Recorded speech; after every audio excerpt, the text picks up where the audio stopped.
Paz de Cristo para os irmãos. Pô, o cara igual locutor, hein?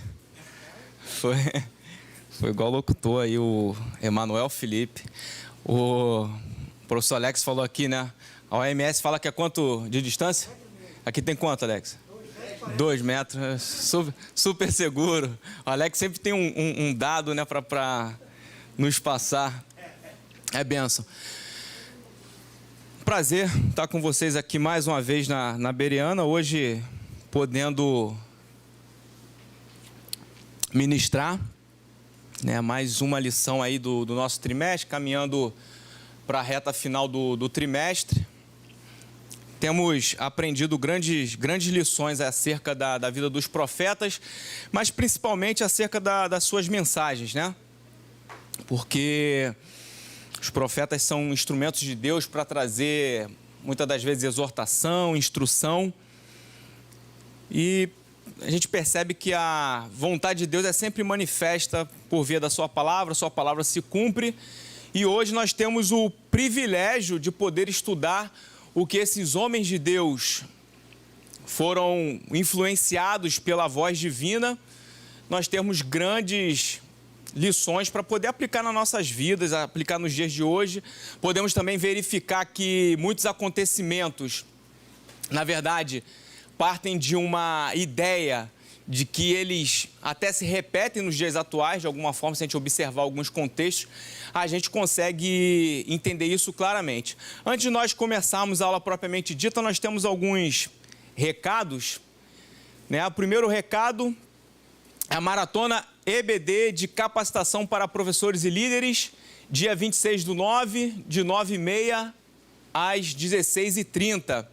O que vai ser a Maratona EBD de capacitação para professores e líderes?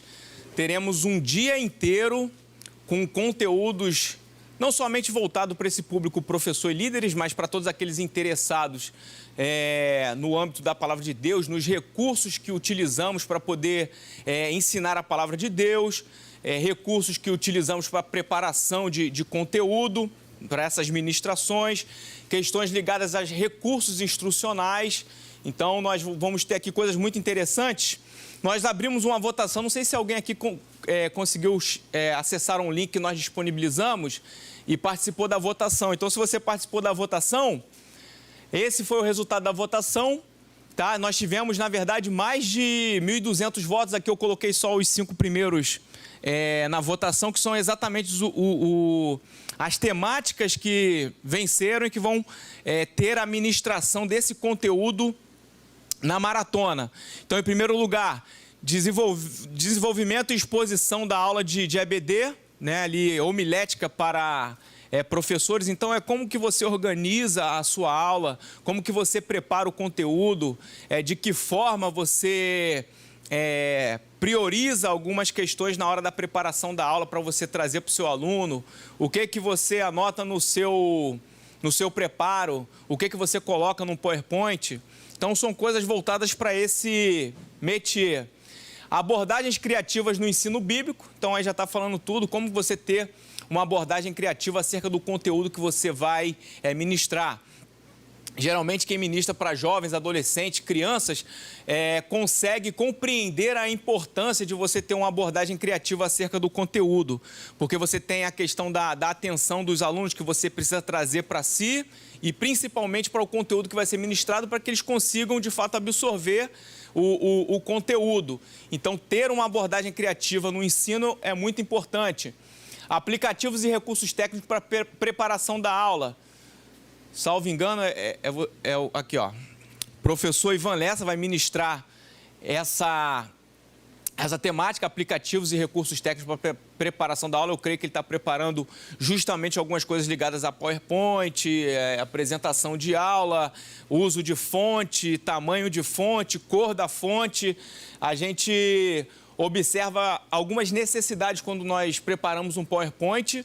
E quando não observada, nós temos um grande problema. Vou falar uma aqui, claro, básico, e que se você ainda não percebeu, você já sofreu com ele. O professor vai ministrar aula aqui no domingo e ele utiliza um fundo branco no PowerPoint dele. Tem algum erro nisso? Se ele utilizasse uma letra preta, por exemplo, no PowerPoint branco? Em regra, não. Mas você já reparou a potência da luminosidade do telão que nós temos aqui? Então, qual é a tendência? Você colocar um PowerPoint com fundo branco nessa tela super potente, com várias luzes, né, que tem ali, né, conta a questão de pixel e tudo mais. Então, você imagina isso refletindo no olho do aluno ali durante 40, 50 minutos. Uma hora vai incomodar. Então, a tendência é que você utilize o quê? Um PowerPoint com fundo escuro, né, e uma fonte branca, e você ameniza muito mais a questão do incômodo para o aluno que está ali. Então, só isso aí, porque o resto o Ivan vai falar. Fortalecendo a EBD, planos de ação dinâmica e organizacional. Então, como que você fortalece a EBD? Aí você pode perguntar assim, pô, mas eu não trabalho na EBD, eu não sou líder de EBD, eu sequer sou professor. Mas a gente está falando de fortalecimento. E aí o fortalecimento de organização, as questões de ação e dinâmica, envolve a sua vida como crente. Você, como crente, você tem essa missão também de não só envolver, mas instruir pessoas acerca da importância do ensino bíblico. Então, a partir do momento que você é um aluno, você também é responsável pela organização da EBD, por planos de ação para poder convidar pessoas, instruir pessoas acerca disso. Então, você está vendo que a maratona não vai ser só para professores e líderes, né? Então, todos que militam, né, com o coração voltado para o ensino bíblico, compreendem essa chamada de Deus para nós evangelizarmos e instruirmos pessoas, vai ser muito proveitoso. E, em quinto lugar, mídias sociais para EBD, planejamento e geração de conteúdos. Então, você aí tem visto, por exemplo, nos últimos anos, a EBD adentrou nesse campo das redes sociais de uma maneira mais efetiva. Hoje nós temos, por exemplo, a Renata está aqui, o Lucas está aí, levantem a mão. Eles dois fazem parte de um projeto que foi iniciado aqui na EBD, que é o Alvoroço, que é o quê? A inserção de jovens, adolescentes dentro do campo da internet, tanto ministrando conteúdo através de vídeos, né, através de postagens, fazendo os programas que estavam sendo gravados aqui antes da pandemia e hoje está sendo com vídeos curtos. Quer dizer, semana passada até saiu um vídeo meu aí, no estilo Alvoroço, porque a mídia social é um campo fértil hoje, sendo bem usada para essa questão do ensino bíblico, a gente vai ter grande proveito de divulgação. Então, hoje, por exemplo, você está aqui, provavelmente você viu uma postagem durante a semana no Instagram, ou no Facebook, ou no WhatsApp, que estaríamos aqui hoje, quem era o professor, qual era a aula. Então, isso é muito importante. Então, dia 26, de 9h30 a 16h30, o que vai acontecer? Nós teremos ministrações que serão transmitidas de outros polos, né, da ADVEC. Por exemplo, em Curitiba vai ter um polo de transmissão, em São Paulo, em Brasília e em Pernambuco. E em dado momento, nós aqui da sede transmitiremos para outros lugares do país. Então, vai ser presencial? Sim, também vai ser presencial. Estamos verificando a possibilidade de alguém disponibilizar almoço aqui no intervalo. Então, tudo dentro das regras de segurança, com cadeiras afastadas e tudo mais. E aí, quer dizer, você vai poder passar o dia aqui com a gente aprendendo coisas sobre a EBD, coisas que são instrumentais para a sua vida espiritual. Então, você anota aí na tua agenda e participa. Provavelmente, se você não puder estar o dia inteiro, vai ter a transmissão, geralmente pelo YouTube.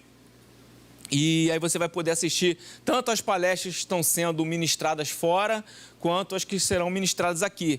Exceto uma das palestras, que vai ser um tema específico, que vai ser só em loco, quer dizer, só no local onde tiver esse polo que vai ter uma determinada palestra que não vai haver transmissão. Então, você vai ter que estar aqui para assistir todo o conteúdo, tá bom? Aqui, mais um recadinho relacionado a essas plataformas que nós usamos, né, nas mídias sociais para poder pregar a palavra, abençoar a vida dos irmãos, sermos abençoados. Vai fazer 1 ano e pouquinho, mais ou menos, que eu criei eu chamo que é um movimento de ensino bíblico, né, o crente docente.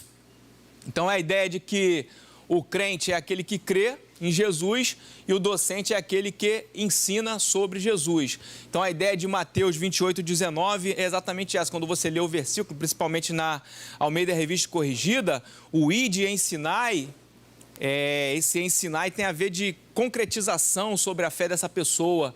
Então, algumas versões que você lê a questão do pregar, ela pode ter um sentido tanto da evangelização quanto da ratificação dessa pessoa na fé.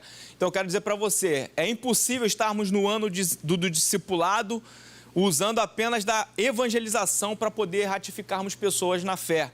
Precisamos evangelizar como anúncio e precisamos ensinar para concretizar essas pessoas na fé. Então, a ideia do crente docente, na verdade, surgiu exatamente disso. Por quê? Porque as pessoas pensam assim, eu preciso ter um chamado, né, para poder ser mestre, e só quando eu pego o microfone e estou na frente de uma turma, de uma classe, é que eu posso ser considerado um professor. Negativo. Eu quero dizer para você que na minha vida eu tenho experiências maravilhosas que eu nem sonhava em pegar um microfone para poder dar uma aula e de que Deus já me direcionava acerca dessa necessidade de instruir pessoas. E isso te força, né, no bom sentido, a você buscar mais a palavra, entender de maneira mais estrutural os conteúdos e de preparar conteúdo para poder você passar para outras pessoas.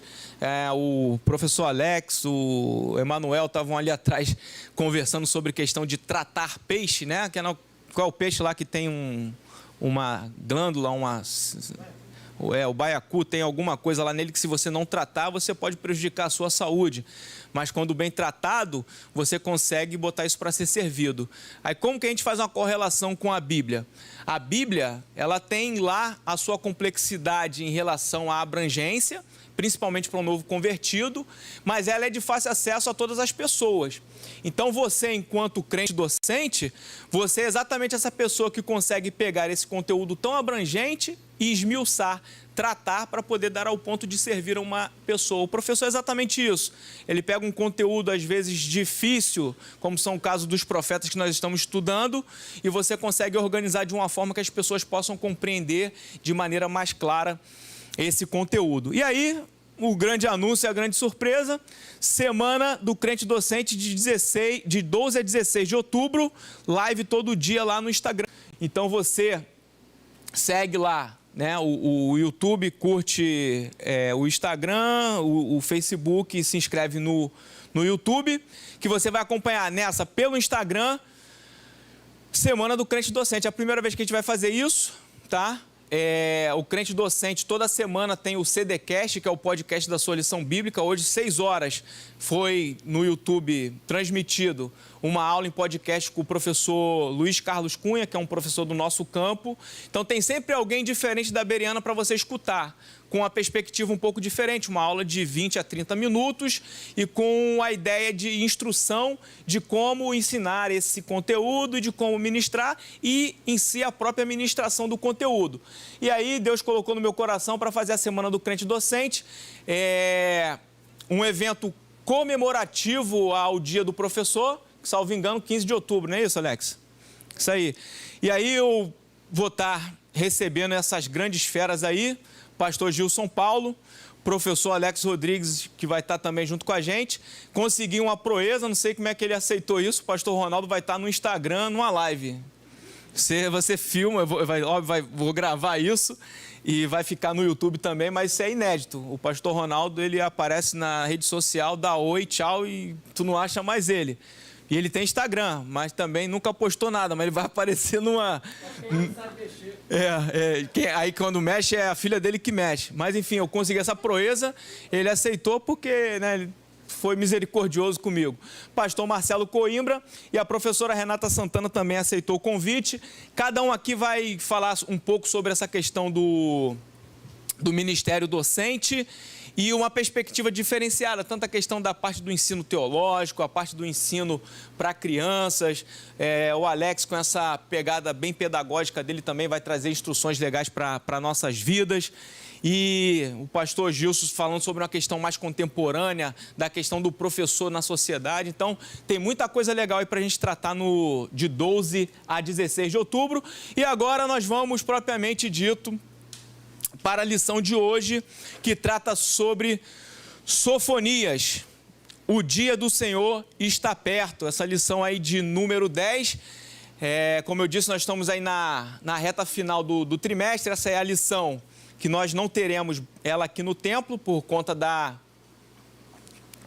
Santa Ceia, mas a Bereana, ela te dá essa oportunidade de não perder o conteúdo, estudar o conteúdo de maneira aprofundada e poder desenvolver a sequência da revista, né? As filiais que ministram essa lição em uma organização diferente, às vezes se utilizam do culto da palavra ou de um momento no sábado. Isso aí depende da filial, já é algo muito praticado no nosso campo, a ministração da aula que seria na Santa Ceia. Mas o fato é que, de qualquer forma, a Bereana fica gravada e todos têm acesso. Então, essa lição de número 10, Sofonias, o dia do Senhor está perto. Veja que a imagem já diz acerca de questões ligadas ao tempo. Toda vez que nós falamos sobre dia do Senhor, sobre volta de Cristo ou qualquer evento escatológico, as pessoas tendem a buscar uma forma de datar de maneira errada, tentam datar aquilo que elas não têm possibilidade, ou tentam especular acerca do conteúdo bíblico para trazer uma forma de direcionamento de um acontecimento da qual, como dito aqui, não se tem o controle, porque trata-se de coisas ligadas ao poder e soberania de Deus. Mas a lição vai ter como chave essa questão do dia do Senhor, e envolve também essa questão de perspectiva de tempo, perspectiva de lugares e perspectiva de eventos bíblicos, da forma que a gente vai ver aqui que está narrado. Então, texto bíblico básico, Sofonias 3, do 1 ao 5 e do 13 ao 17. Nós vamos perpassar por esse texto bíblico básico, porque o livro ele tem apenas 3 capítulos, então, de qualquer forma, eu presumo que você tenha feito essa leitura em casa durante a semana, ou até mesmo a leitura de todo o livro de Sofonias, porque é um livro com apenas 3 capítulos. Nós temos, por obrigação, fazer essa leitura e de maneira até aprofundada. O livro, quando nós lemos ele, né, de uma só vez, nós vemos que é um livro um tanto quanto intenso em relação à profecia. Então, vale muito a pena você ler, não somente esse texto bíblico básico, que nós vamos passar por ele em algum momento, mas não vamos ler agora, para você ter essa ideia. Texto áureo, texto que sintetiza toda a nossa fala de alguma forma nessa noite e que vai ter essa chave sobre o grande dia do Senhor. Então, o grande dia do Senhor está perto e se apressa muito a voz do dia do Senhor. Amargamente clamará ali o homem poderoso. Então, você vê que temos uma ideia de repetição. O grande dia do Senhor está perto. E aí ele fala, está perto. E se apressa muito a voz do dia do Senhor. Então, há uma repetição tanto em relação à velocidade e à possibilidade desse acontecimento, quanto à questão de repetição sobre a palavra-chave ou o termo-chave do livro, que é o dia do Senhor. Quando nós observamos isso na Bíblia, principalmente dentro de um só versículo, nós podemos ter a ideia claramente de que Deus está dando ênfase acerca daquele assunto. Então é importante a gente ler a Bíblia, entender a construção textual, tanto dos versículos quanto dos capítulos e do livro, porque isso diz muito sobre a própria vontade de Deus, como Ele deu a sua palavra e como Ele deu ênfase em algumas questões. Então, muito importante a gente observar isso. Os objetivos, entender que o dia do Senhor diz respeito tanto aos castigos imediatos quanto à grande tribulação, a gente vai ver alguns detalhes. Saber que o dia do Senhor será um tempo de purificação para o povo de Deus, para que o povo de Deus viva de acordo com sua vontade, e compreender que a profecia de Sofonias descreve a condição do povo de Israel durante o milênio. Aí a gente vai entender esses aspectos aí muito interessantes. Primeiro, o livro de Sofonias, ele possui 3 capítulos, como eu bem disse aqui no início. A ideia dessa divisão do livro, como ele é escrito, ele vai dar uma ideia, inclusive, do que a gente pôde perceber nos outros livros proféticos, né, dos profetas menores. Há, de alguma forma, sempre essa questão ligada ao alerta, né? O capítulo 1 de Sofonias vai falar sobre a questão do alerta. Então, a mensagem ela vai estar aí como esse alerta a gente, por exemplo, na lição passada, a gente viu as questões de descontentamento, tanto relacionado ao posicionamento do homem quanto ao posicionamento de Deus.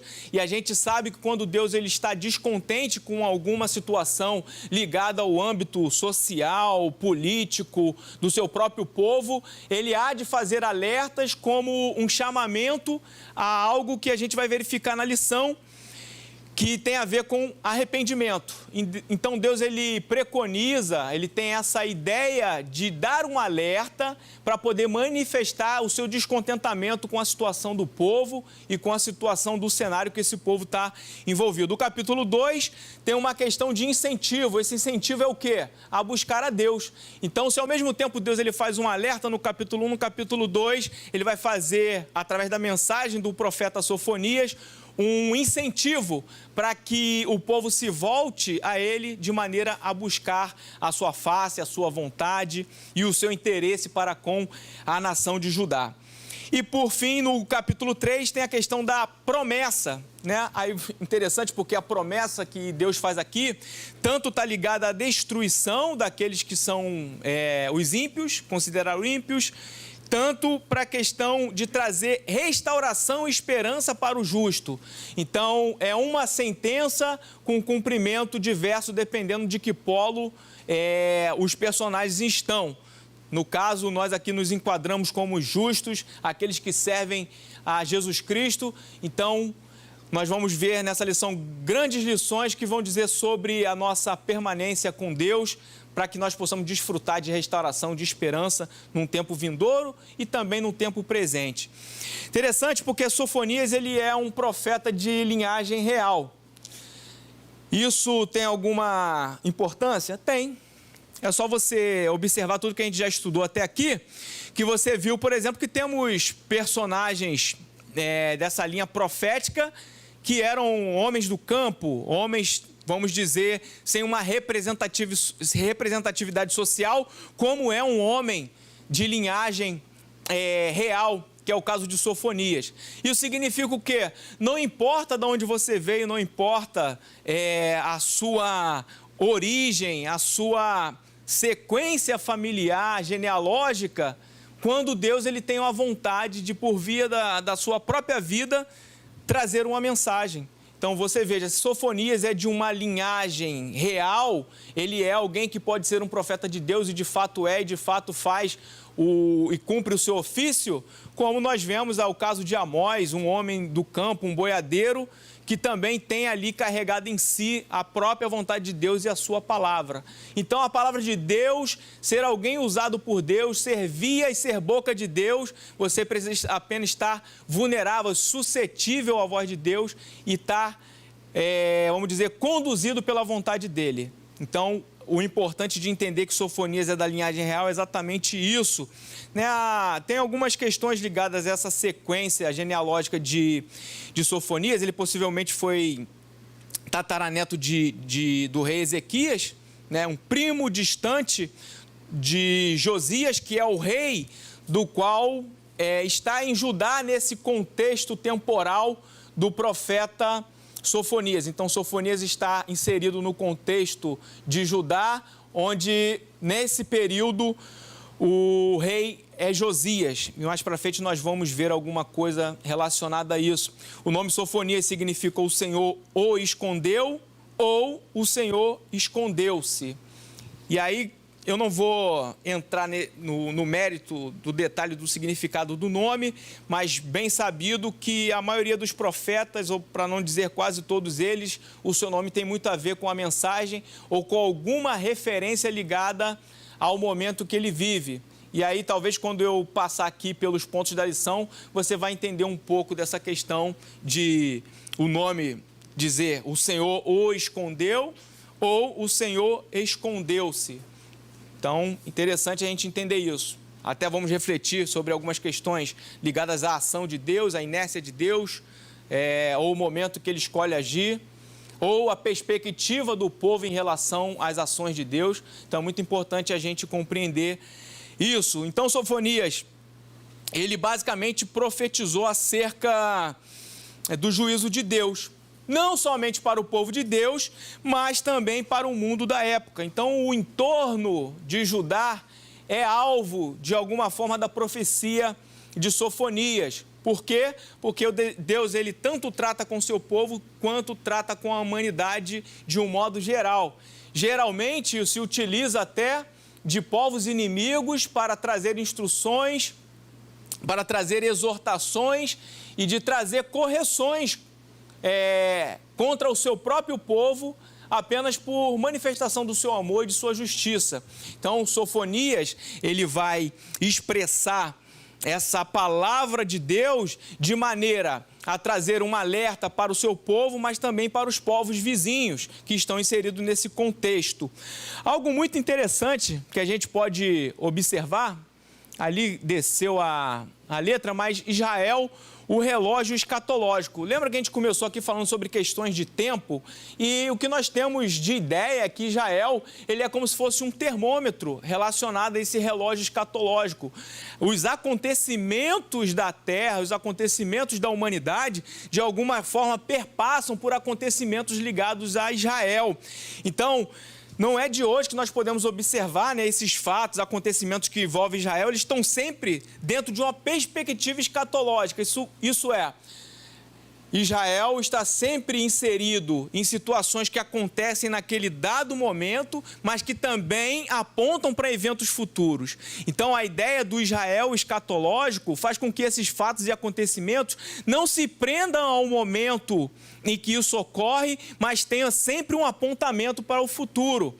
Então, Deus, ele tem uma história com o seu povo, nós somos participantes do seu povo por intermédio do sacrifício de Cristo, mas a história perpassa por Israel como uma espécie de termômetro e como uma espécie de relógio que vai ditando acontecimentos, não ao tempo que nós podemos perceber, mas podemos ter uma ideia desses acontecimentos por via de Israel. Então, é muito importante a gente ter essa percepção, porque todos esses livros proféticos, nós podemos aplicá-los às nossas vidas hoje, ao contexto que nós temos hoje? Sim, mas ele vai perpassar pelo próprio Israel. Então, vamos prestar atenção nessa parte para fixar na sua mente. O ambiente político, religioso do profeta. Interessante, esse momento em Judá é um momento que é necessário observar algumas questões, tanto na via política quanto na via religiosa. Por quê? Uma dica que eu vou dar para vocês, leia o livro de Sofonias, mas leia também o segundo livro dos Reis, principalmente a partir do capítulo 18 do segundo livro dos Reis, para você conseguir linkar os acontecimentos. Todo mundo que converso aqui na igreja sempre falo, não é fácil ministrar sobre os profetas menores, não é fácil estudar sobre os profetas menores. Por quê? Porque é escasso de dados, principalmente relacionado ao homem ali, usado por Deus. A mensagem, ela tem ligações com outros pontos da Bíblia e outros que estão amarrados a esses eventos escatológicos. Logo, você tem que fazer uma correlação dessas passagens, desses acontecimentos e ter uma base estrutural de conhecimento ou de estudo para que você consiga correlacionar, porque senão fica um tanto complicado. Então, eu estou falando para você ler o segundo livro dos Reis, a partir do capítulo 18, porque lá nós vamos ter uma sequência desses reis de Judá que antecedem ou estão no momento em que Sofonias profetiza. Por que isso é importante? Porque a gente precisa entender isso. Primeiro, a vida espiritual da nação está o quê? Deprimente, decadente. Há uma defasagem espiritual naquele cenário. O cenário espiritual é preocupante porque há um apartamento do povo em relação aos princípios de Deus. Então, imagine um cenário onde as pessoas abdicam ou tornam indiferente a questão da presença de Deus e sua palavra. O cenário social e político vai sofrer retaliações naturalmente. Ainda que Deus não venha agir ou manifestar alguma coisa, o resultado é exatamente aquele que se colhe quando se mantém uma vida apartada de Deus. Nós temos uma situação ligada a essa flexibilização de princípios. Princípios tem a ver com estruturas. Se você flexibiliza estruturas, todo o conteúdo erguido sobre aquela estrutura, sobre aquele princípio, ela vem a ruir.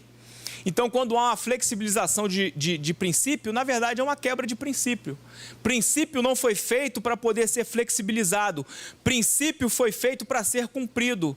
E quando você flexibiliza, você está praticamente quebrando esse princípio e gerando uma desestabilização de toda estrutura que é sustentada por esses princípios. Então, atente também a isso. Outra questão, o povo se arrependia de maneira momentânea. O povo até escutava de alguma forma as mensagens que eram passadas como exortação, mas essa maneira de se arrepender momentaneamente, eu considero que não é nenhum arrependimento, é um remorso, porque o remorso ele faz com que você momentaneamente desconsidere a atitude errada que você teve, mas não te traz uma mudança concreta acerca daquilo que você precisa fazer. Então o remorso ele não vai fazer com que seja frutificado em atos e atitudes. Então o povo tinha mais era remorso do que propriamente arrependimento, porque quem se arrepende muda de rota, e quem muda de rota caminha por lugares diferentes do qual caminhou anteriormente. Então, vai, Alex. Professor Ivanei, o senhor está falando aí, parece que somos no dia de hoje, né? Vida espiritual deprimente, a gente vê tanta coisa absurda acontecendo, vida espiritual, maus exemplos, princípios flexibilizados. Graças a Deus ainda temos pastores com coragem de enfrentar para que não ocorra isso. A flexibilização dos nossos princípios, valores morais e éticos. Nossa regra de conduta e fé e prática de vida é a Bíblia Sagrada. Porém, muitos estão querendo flexibilizar esses valores. E o arrependimento momentâneo. Eu fico muito triste com isso, porque eu trabalhei 12 anos no DINC aqui da igreja. Eu ajudei o pastor Rogério a montar o DINC das filiais. Viajamos muito. Viajamos para 58 filiais. E na observação durante os cultos da nossa igreja, isso deve ocorrer com todas as igrejas, lógico, que eu ficava triste. A gente recebia 200 pessoas. Quando chegava dentro da sala para a gente dar um livro, a pessoa não queria assinar o nome, não, só vim pegar a oração. Ou outros prestavam atenção, choravam, se humilhavam, combinava de domingo que vem estar aqui, não aparecia, a gente ligava, fingia que não atendia o telefone e sumia. Isso a maioria, 70% a 80%. Acontece isso aí, arrependimento momentâneo. Houve uma palavra até boa, se emociona, mas não há conversão verdadeira. Vamos chegar em coisas que tem mais a ver aí com o nosso tempo. Então agora a gente vai ver mais especificamente a questão do âmbito político para poder a gente compreender. Eu fiz essa sequência aqui só para poder ter uma ideia. Você vê que eu coloquei uma linha do tempo que perpassa da ideia da narrativa do rei Ezequias até o período de Josias, que é onde a gente enquadra Sofonias nessa história toda que a gente está falando aqui hoje. A primeira coisa a gente entender, eu botei ali a partir de Ezequias porque são os reis antecessores a esse momento de Sofonias, que de alguma forma trazem influência para os acontecimentos que vão ser ditos aqui. Então Ezequias, por exemplo, né, o 13º rei de Judá, ele reinou por 29 anos. Tá? Então, a partir de 726, mais ou menos, antes de Cristo, ele vai... Né, ele está de verdinho ali porque ele, de alguma forma, vai trazer uma retífica relacionada ao âmbito espiritual de Judá. Então, ele vai promover essa reestruturação política e que vai ter, de fato, aspectos religiosos também. Então, Ezequias, na verdade, ele fez um recall, né? Quem já viu na televisão, as montadoras fazem um chamamento a um recall, e aí esses carros que têm algum tipo de debilidade na sua fabricação, os donos comparecem a esse momento do recall para poder consertar algumas coisas. Então, o que Ezequias faz em Judá é mais ou menos isso, reestabelecer, né? O que, se você só pode restabelecer alguma coisa que pré-existiu anteriormente e que se deteriorou. Então, a ideia de Ezequias, nesse momento que nós estamos falando, é de alguém que buscou restaurar, né? Teve a questão da restauração do templo, a questão da restauração da adoração. Então, você vê que o âmbito político, ele interfere no âmbito espiritual. Então Josias, que vai ser o rei do momento de Sofonias, vai ter algumas ligações também relacionadas ao espiritual. Ezequias, anteriormente, também vai ter algumas mudanças no âmbito político que vão causar impacto espiritual religioso em Judá. Então essa reforma, de fato, de Ezequias, ela ficou marcada. Então, geralmente, quando você fala de Ezequias, você remete a essa questão de reforma política e espiritual em Judá e de um momento diferenciado em relação à sequência dos reis de Judá, que todos aqui já escutaram aqui durante esse trimestre. Existe uma oscilação relacionada a esses reis de Judá, né? Então, o Reino do Sul, ele ainda por uma questão de dinastia, né, da linhagem de Davi, ainda vamos ter lampejos de reis que obedecem a Deus, diferente do norte, que vão todos naufragar em iniquidade e tudo mais. E aí nós temos na sequência Manassés, né, filho de Ezequias. Esse começou a reinar com 12 anos. Esse vai ser considerado um dos piores, se não o pior, dessa sequência de reis em Judá. Um homem sanguinário, dado às questões de violência, né, a sua mão pesava em relação ao seu poder e isso com as pessoas que ali estão postas socialmente. Manassés tem essa questão da curiosidade, né? Teria o Manassés cerrado o profeta Isaías, né, ao meio. Isso na verdade, uma questão ligada a uma tradição, né? Uma tradição hebraica chamada Ascensão de Isaías, que defende essa ideia. Nós não temos na Bíblia claramente que o profeta Isaías foi cerrado ao meio. Temos até a referência a Hebreus 11:37, que fala sobre essa questão, né, que dá uma ideia sobre a questão dos profetas, a maneira com que eles deram cabo à vida dos profetas, mas não temos taxativamente na Bíblia uma forma de assegurar para você que de fato Manassés cerrou Isaías ao meio. Mas essa tradição hebraica, ela vai defender essa história. Eu estou falando isso só para você entender o nível de agressividade e violência do rei Manassés. E aí a gente vê, por exemplo, no capítulo 21 do segundo livro dos reis, essa questão da impiedade de Manassés, né? Então isso vai colaborar para esse apontamento da tradição hebraica. Não que seja uma testificação, mas colabora muito ao nível de crueldade que ele manifestava na sua vida. E aí depois nós temos na sequência Amon, né, com 22 anos começou a reinar. Esse reinou apenas 2 anos. Aí você vai entender por causa de quê? Ele apenas repete o que Manassés faz anteriormente. Então, Manassés, pai de Amon, Amon repete a mesma ideia de crueldade em relação ao seu reinado, vai durar 2 anos no reinado.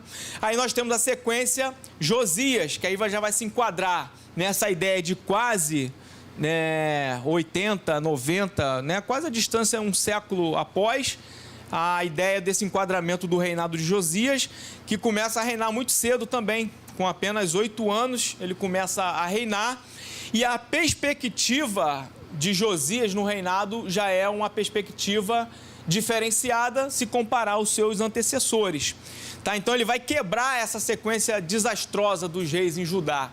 Então, veja a ideia do que eu falei aqui. Se no Reino Sul há uma oscilação, então nós vemos tanto intercalando reis bons que obedecem à palavra de Deus, quanto aqueles que fizeram mal aos olhos de Deus. Então, lá no capítulo 22 do segundo livro dos reis, você consegue ver essa ideia sobre a quebra dessa sequência pela vida de Josias. Nesse período de Josias, tem alguns personagens interessantes narrados no segundo livro dos reis, que é Ilquias, né, que é o sumo sacerdote, é aquele que acha o livro da lei perdido dentro no templo, provavelmente um exemplar, né, do Pentateuco, a Torá, que era exatamente os exemplares que deviam ter tanto no palácio quanto nos templos, como uma forma de se remeter à vontade de Deus. Então a lei que foi dada a Moisés, ela teria que seguir tanto para a questão do âmbito religioso, a questão do sumo sacerdote, os sacerdotes, os levitas, todos aqueles que compunham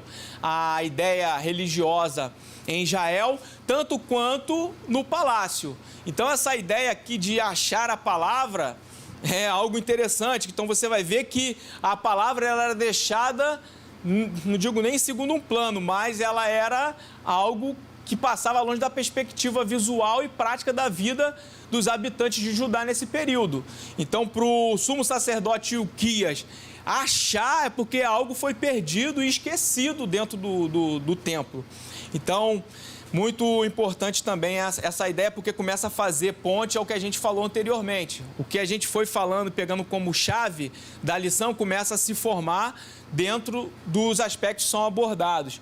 Outra personagem muito importante dentro desse contexto é Uda, né? Uma profetisa.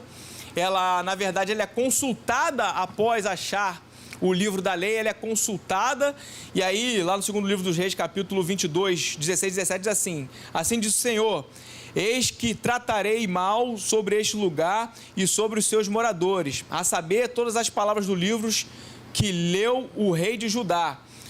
Porquanto me deixaram e queimaram incenso a outros deuses. Olha aí a questão da idolatria começando a aparecer. Então não há só um apartamento de Deus, um afastamento da vontade de Deus, como um enquadramento relacionado à idolatria. E aí Deus vai falar sobre a questão do furor dele se acender contra esse lugar que partilha desse tipo de situação. Então o rei Josias, ele vai fazer uma espécie de limpeza, né? Porque ele vai tomar conhecimento da palavra do Senhor, e quando você toma conhecimento da palavra do Senhor, a primeira coisa que surge para a sua vida é passar a ter temor a respeito daquilo que está dito na palavra de Deus.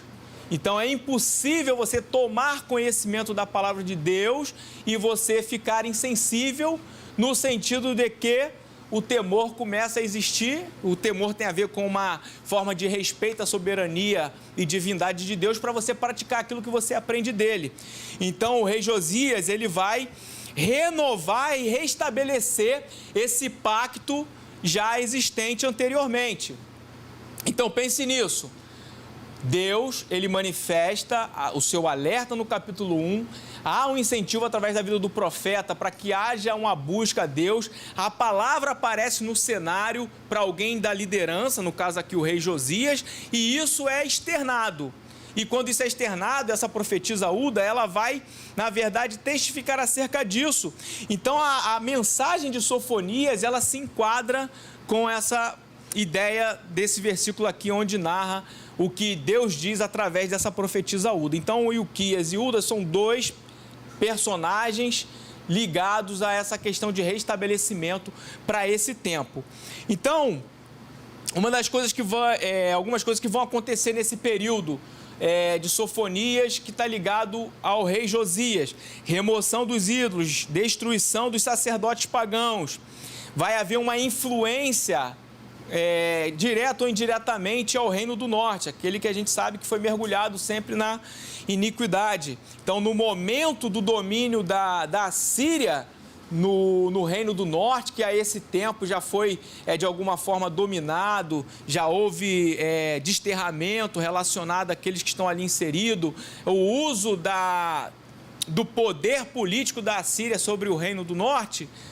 É o momento em que está acontecendo isso tudo em Judá, que é o nosso contexto aqui hoje. E, de alguma forma, quando uma reforma espiritual, quando o restabelecimento de algo espiritual acontece no nosso meio, ela, de alguma forma, rompe as fronteiras no sentido de Deus promover essa informação.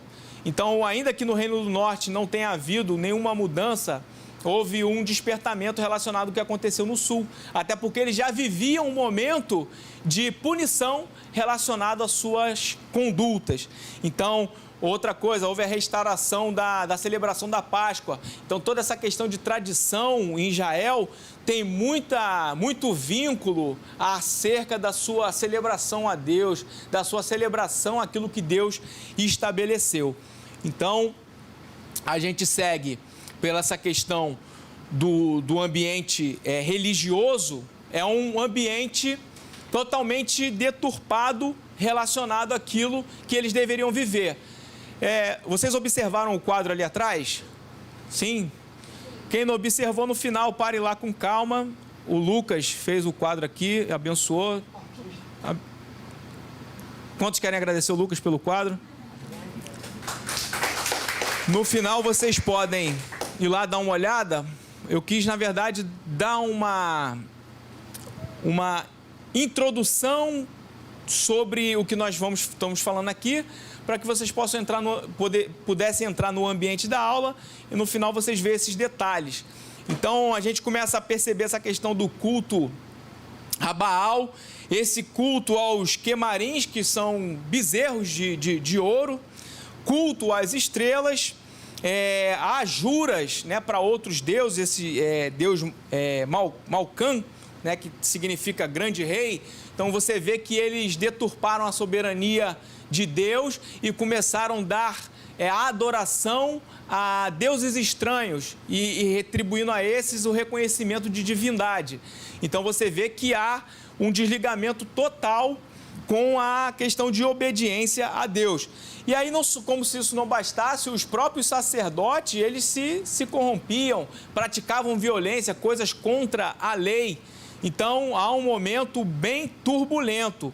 Então, o pastor Eliseu gosta muito desses termos. Eu diria que nesse momento, Judá, ele vive algo ligado ao politeísmo mesmo, porque eles não retiram a divindade de Deus de Israel. De alguma forma, a adoração ela está prejudicada e muitos da sociedade buscam e adoram a outros deuses, a entidades, né? Até culto às estrelas.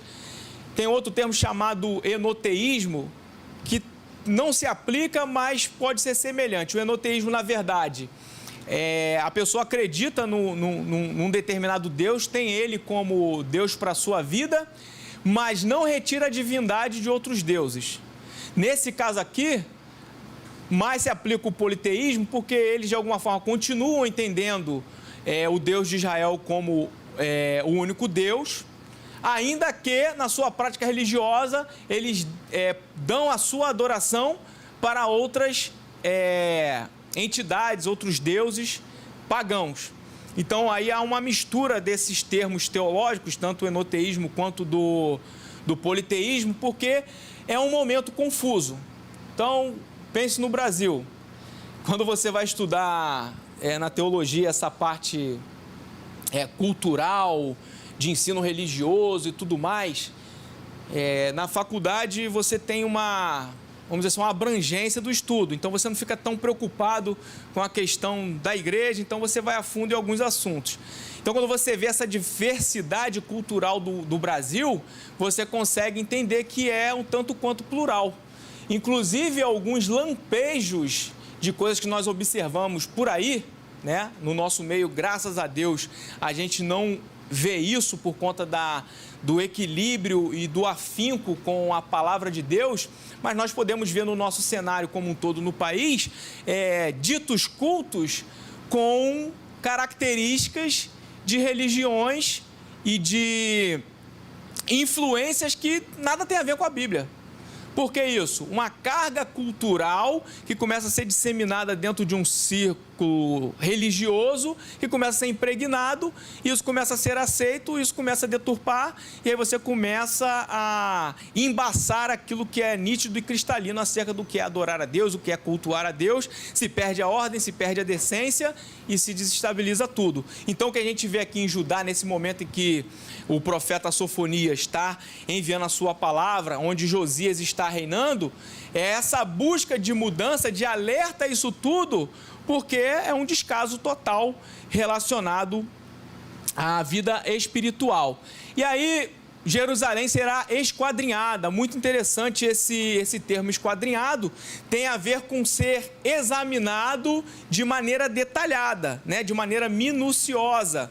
Então, quando alguém é examinado, você vai no médico e é examinado de maneira minuciosa, significa que o médico ele vai ter a ideia de verificar mínimos detalhes acerca da sua saúde para poder te dar um diagnóstico. Então, quando fala-se de Jerusalém ser esquadrinhada, está falando que Deus ele vai perpassar pelos mínimos detalhes acerca dos atos e atitudes da nação, para que ele possa trazer correção, juízo e possa trazer também algo ligado à esperança e restauração para aqueles que permanecem nele. Algo muito interessante, Jerusalém estava cauterizada espiritualmente. Era indiferente em relação a Deus e achava que Deus era indiferente ao que acontecia em Judá. Olha que interessante. A perspectiva deles, eles lançavam sobre Deus. A Renata, cadê a Renata? A Renata, que é psicóloga, vai saber disso, que tem uma questão de se projetar no próximo aquilo que você está lotado dentro de você. Então você vê que o povo, ele projeta para Deus o quê? A indiferença. Estou indiferente a Deus. Porque ele acha que Deus está indiferente relacionado a eles. Então olha só que grande equívoco que eles têm. E aí é interessante porque a palavra que fica, quando a gente fala dessa necessidade de Deus esquadrinhar o povo, é porque o povo está cauterizado, insensível. Tem inventaram um nome para a lepra, né? A questão da hanseníase. É uma doença infecto-contagiosa. Ela geralmente dá algumas questões relacionadas à pele. A pessoa que tem a hanseníase, ela perde a sensibilidade onde está aquela marca que as reações da doença aparecem, né? Os sintomas. Algumas pessoas têm como sintomas a falta de produzir o suor, quer dizer, ainda que a pessoa se exercite, ainda que a pessoa se movimente, ela não transpira. Interessante porque a transpiração, ela diz sobre um acontecimento interno que tem uma influência externa. É ou não é? Então, se está muito sol, o sol causa uma movimentação celular que interfere internamente na sua temperatura, e o suor é uma expressão da influência externa do que aconteceu no seu próprio corpo. E aí, perde-se a sensibilidade. Aí, eu diria que temos a hanseníase espiritual, ou a lepra espiritual. Por quê? Primeiro, a doença espiritual, você pega ela quando você se expõe às imundícies do maligno. Então, se a hanseníase, você pega ela por conta da exposição a essa bactéria ou alguém que está infectado, a hanseníase espiritual, você vai pegar ela quando você se expõe às imundícies de Satanás, às questões mundanas, aquilo que não faz parte dos princípios de Deus. E aí, o que você vai ter quando você se expõe a isso? Você perde o quê? A sensibilidade. E aí começa a faltar o quê em você? Falta amor. Quando falta amor, é porque você está manifestando o quê? Indiferença. Porque o contrário de amor não é ódio, é indiferença. Quando você é indiferente, significa que você não manifesta mais amor. Então, a hanseníase espiritual faz com que você perca a sensibilidade porque se envolveu e contraiu infecção com coisas imundícies. Você vai parar de manifestar o amor, então você vai ser indiferente a muitas coisas. E vai haver algo interessante, que é o que acontece com a hanseníase. Alguns casos específicos dessa doença, ela traz uma perda da força muscular. E o cara, ou a pessoa que tem a hanseníase espiritual, ela perde força para poder vencer a adversidade. Aqui não tem ninguém, mas você já viu pessoas que são crentes, vêm para a igreja, tomam Santa Ceia, mas quando vem uma tribulação na vida dela, acabou a vida espiritual dela? Na pandemia, você conhece alguém que ficou morno na fé? Só a Renata que conhece? Meu Deus! Então não é assim. O que é isso? É hanseníase espiritual. Envolvimento ou falta de exposição à palavra de Deus, a Deus, a comunhão com Deus, falta de prática dos princípios de Deus, e a pessoa vai ficando cauterizada. Então, essa pessoa que tem a lepra espiritual, ela perde força para poder vencer a adversidade. Guarda isso aí na sua cabeça. Aquele que tem hanseníase espiritual, ele perde a sensibilidade à presença de Deus. Então, aquilo que parece ser externo, mas que se manifesta internamente em você passa a não perceber mais. E aí você passa a não externar mais os atos que se parecem com o teu pai. Só quem é sensível ao calor da presença de Deus pode suar, expressar atos de justiça e retidão diante dele e diante do mundo. Então, quando você está sensível a Deus, você é alguém que permanece praticando a palavra dele e causa um impacto no cenário a qual você está inserido. Aí, a manifestação da ira de Deus no dia do Senhor. Aí eu botei o versículo de Tessalonicenses 5:2 aí na versão NVI, pois vocês mesmos sabem perfeitamente que o dia do Senhor virá como um ladrão à noite. E aí lembra do relógio escatológico Israel?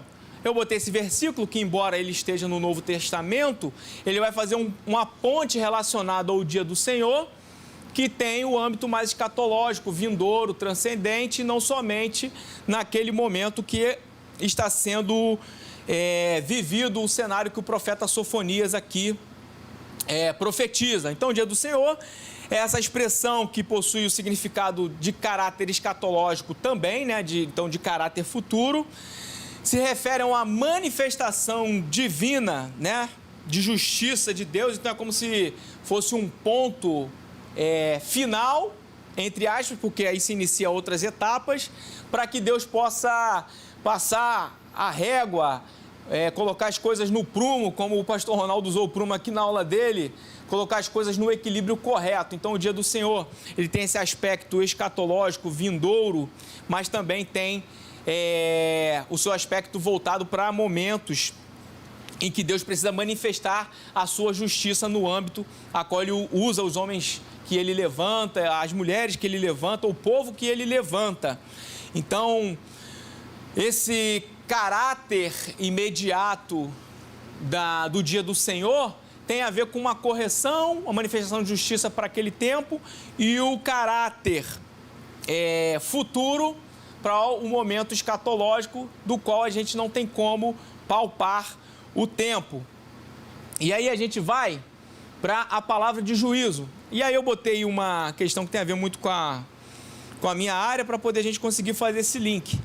Então, a palavra de juízo, a gente começa a entender o seguinte: quando a gente fala de juízo, a gente vem logo na nossa mente aquele martelinho sendo batido e decidindo acerca de alguma coisa. No âmbito jurídico, a gente fala que o processo, né, ele se compõe e se torna uma lide quando existem partes, né, e essas partes, uma alega algo contra a outra, e há uma citação, há um conhecimento da outra acerca desse processo. E aí a gente chama esse início do processo de fase de conhecimento. Então, ali os fatos, eles são mencionados, os fatos ali são ditos, detalhes são especificados, as outras partes que compõem o processo, elas falam no processo. Então, se alguém acusa, o outro contesta.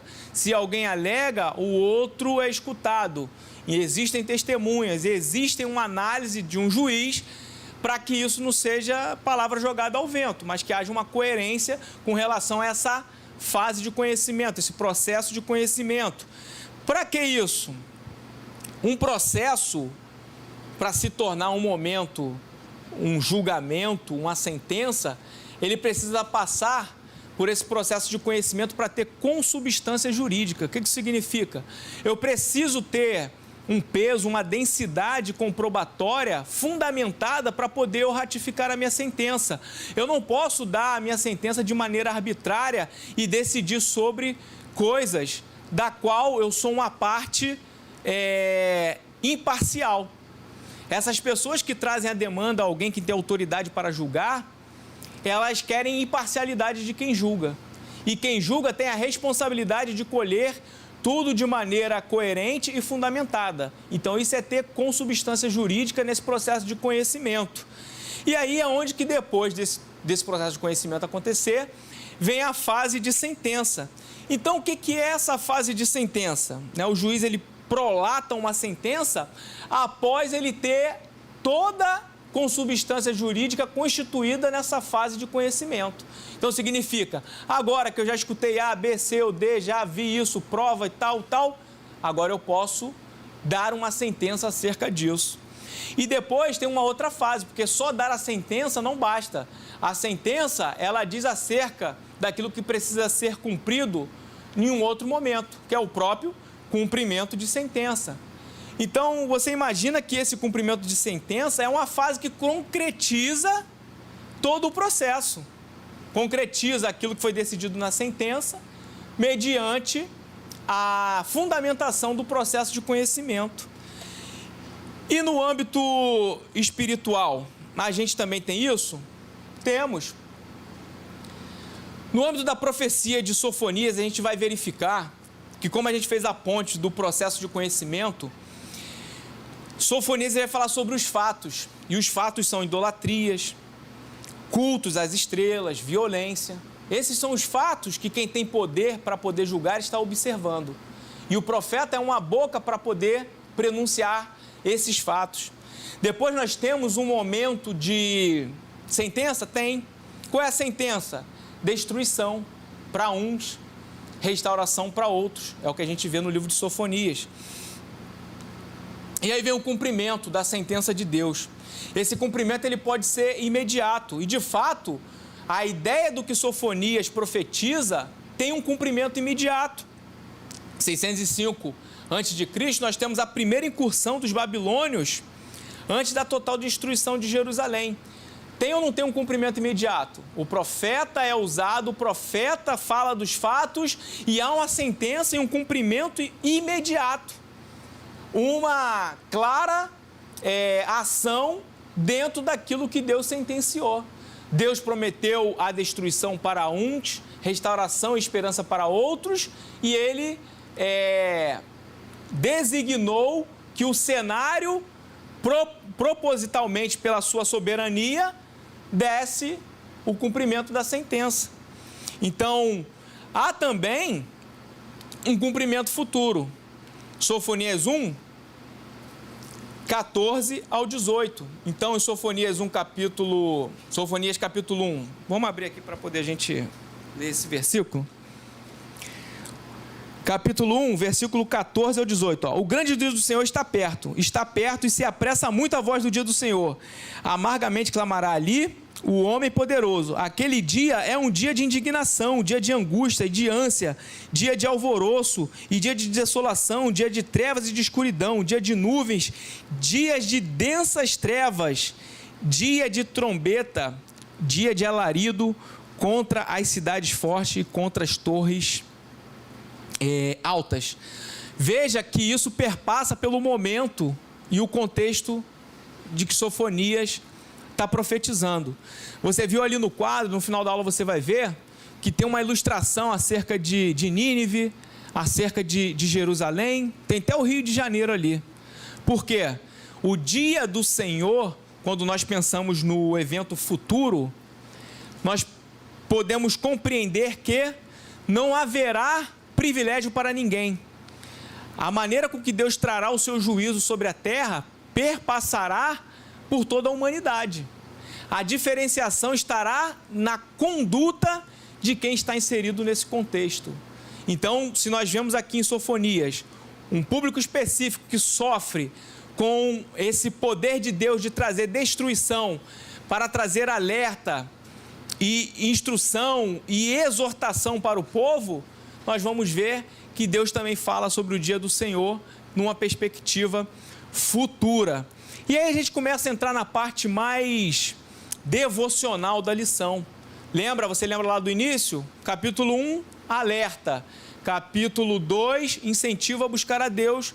E no capítulo 3, nós vamos ver a ideia voltada para as questões do arrependimento também, a questão da restauração e a questão da esperança. Então, no ciclo dos livros proféticos, a gente sempre vê aquela sequência da queixa, do castigo, do arrependimento, né? A questão da promessa. Então, você vê que o arrependimento, ele sempre precede o cumprimento de uma promessa.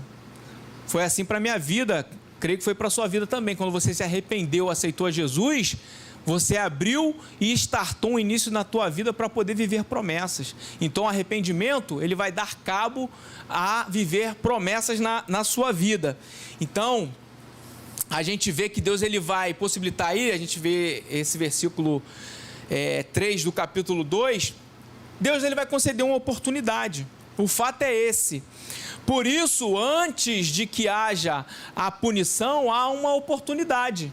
Deus ele concede essa oportunidade porque vai chegar o tempo que a punição dele também vai acontecer.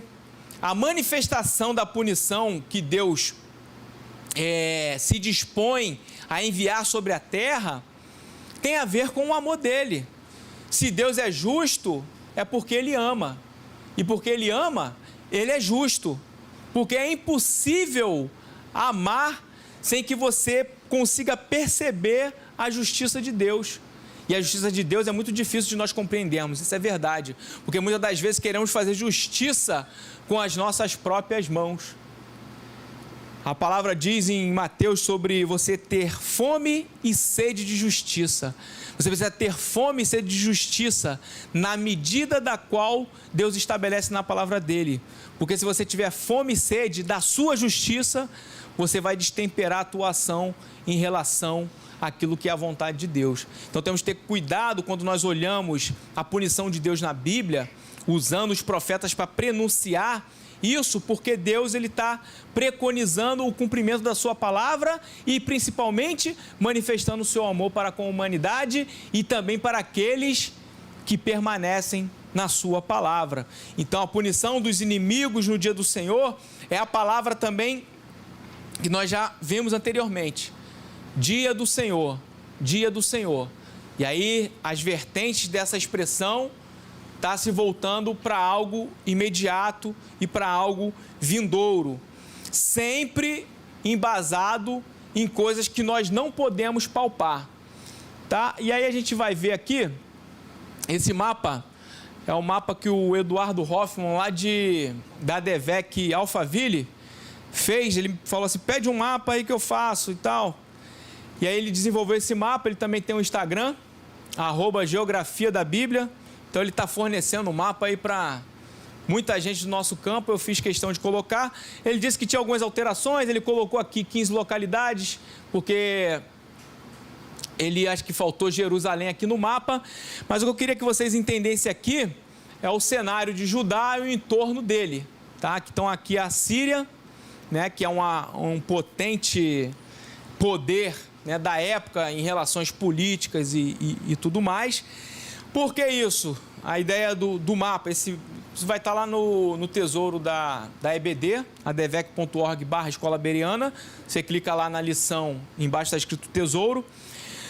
Porque Deus, ao longo da história de Israel, ele sempre fez questão de que os homens, inspirados por ele, colocassem os embates que ele teve com exércitos vizinhos, povos vizinhos, no sentido sempre de demonstrar o seu controle, tanto relacionado ao seu povo, quanto na história daqueles que não servem a ele.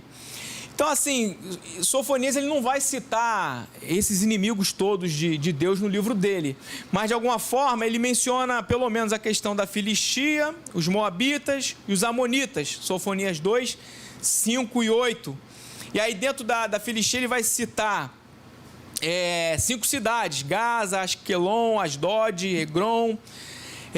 Ele faz também uma ideia de destruição aos etíopes e da Síria. Então, no livro de Sofonias, aqui você vê o Império Assírio, capital Nínive, sendo também prenunciada como uma das localidades que serão destruídas por essa força de Deus, soberania de Deus em relação ao seu julgamento. Aí aqui tem algumas outras localidades que estão citadas no livro, tá? Eu falei aqui mais dos inimigos a quais são citados como aqueles que serão destruídos, para você ter uma ideia sobre isso daí, tá? Então o mapa vai estar lá. O que você precisa ter como aplicação relacionada a isso é que, de alguma forma, o povo de Deus pode estar sempre cercada por inimigos, com pessoas que são adversas à vontade de Deus, à vontade dos princípios de Deus, mas Deus há de preservar aqueles que permanecem nos seus princípios, na sua vontade, e Ele trará juízo ao tempo certo. E muitas das vezes, como estamos observando, Deus utiliza o próprio inimigo do seu povo para poder se destruírem, como alguns casos que nós verificamos aqui nesse trimestre. Povos que se juntaram para poder fazer um complô contra o povo de Deus. E em dado momento, esses que se juntaram para destruir o povo de Deus se enfrentaram e acabaram se autodestruindo de alguma forma. Então, muito importante percebermos esse controle de Deus. E aí, no dia do Senhor, nós temos 2 aspectos importantes. O dia do Senhor, na verdade, eu falei, ele pode ter a ver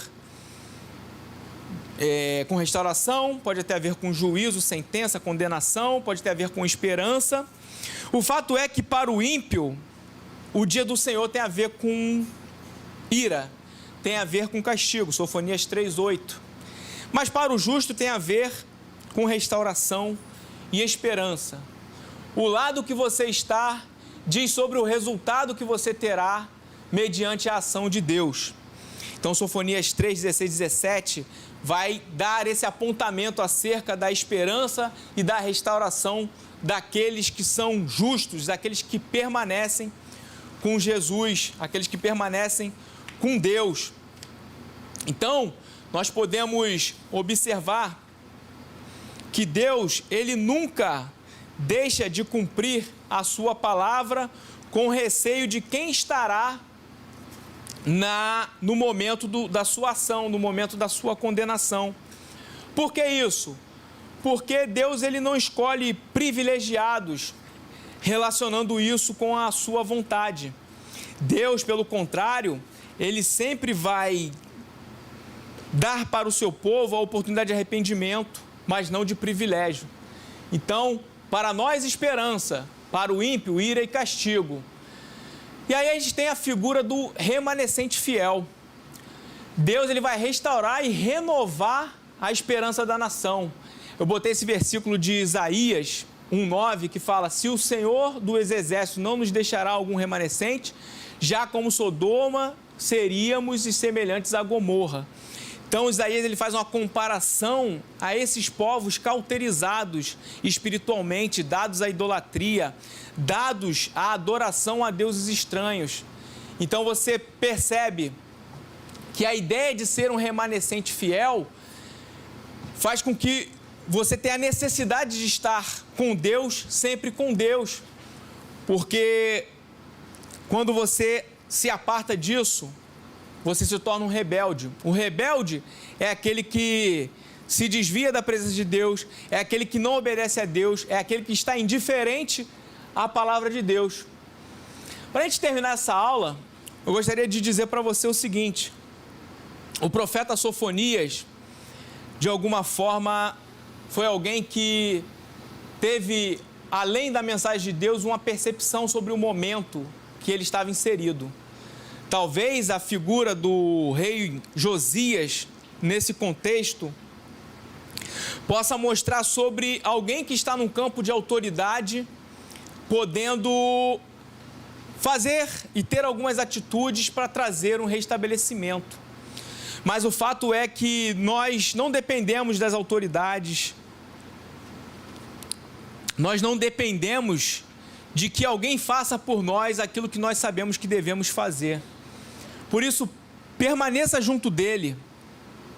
Faça com que sua vida esteja sempre em Deus, para que você seja um remanescente. Seja guiado pela palavra dele. Se você for guiado pela palavra de Deus, dificilmente você vai viver a ranceníase espiritual, a insensibilidade de poder perceber a presença de Deus direcionando a sua vida. E por fim, um dia nós viveremos para sempre com ele. Seja um remanescente, que Deus possa abençoar a sua vida, que Deus possa te dar direção para que você viva uma vida espiritual de ascendência, uma vida espiritual que vai te levar para a eternidade. Que Deus possa abençoar a sua vida em nome de Jesus. Eu agradeço a oportunidade. Amém. Graças a Deus.